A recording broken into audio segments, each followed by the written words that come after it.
Alright, welcome back. Today we're going to explore the actual derivation of tan of x in attempts to find its derivative. Now, I highly recommend to look at my previous videos for the derivation of sine of x and cosine of x and chain rule, because this will actually speed the process up. In this case, we could do the limit process, but if we remember what tan of x is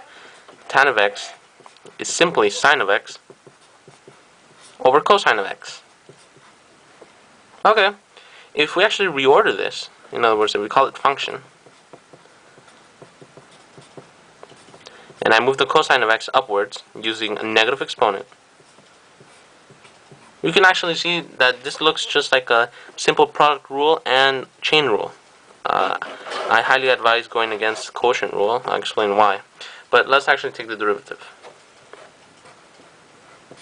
So if we were to take this derivative, first is the derivative of the first one, cosine of x, alright, times the function itself alone, divided by cosine of x, remember, negative 1 power, alright, and then the derivative of the second term, which is just negative 1 cosine of x raised to negative 2 power. Now, we must also take the derivative of the inside, because it's a chain rule. There's two functions inside. The function inside is cos of x, and outside is negative 1. So, the derivative of cosine of x, which we did find, is negative sine of x. And then we must multiply times the first function that we had. Alright, let's simplify this. Cosine of x divided by cosine of x is just 1. Alright, here the negatives cancel out.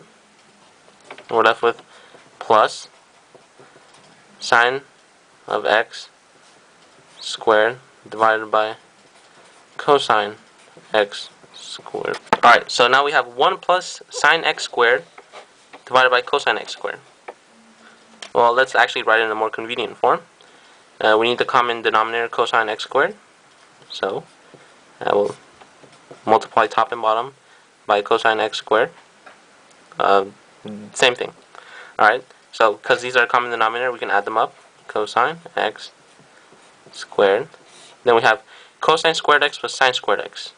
Now, if we know basic trigonometry, we actually know that cosine x squared plus sine squared x, or sine x squared, is just 1.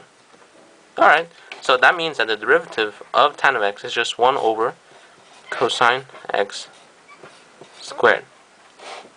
Till next time.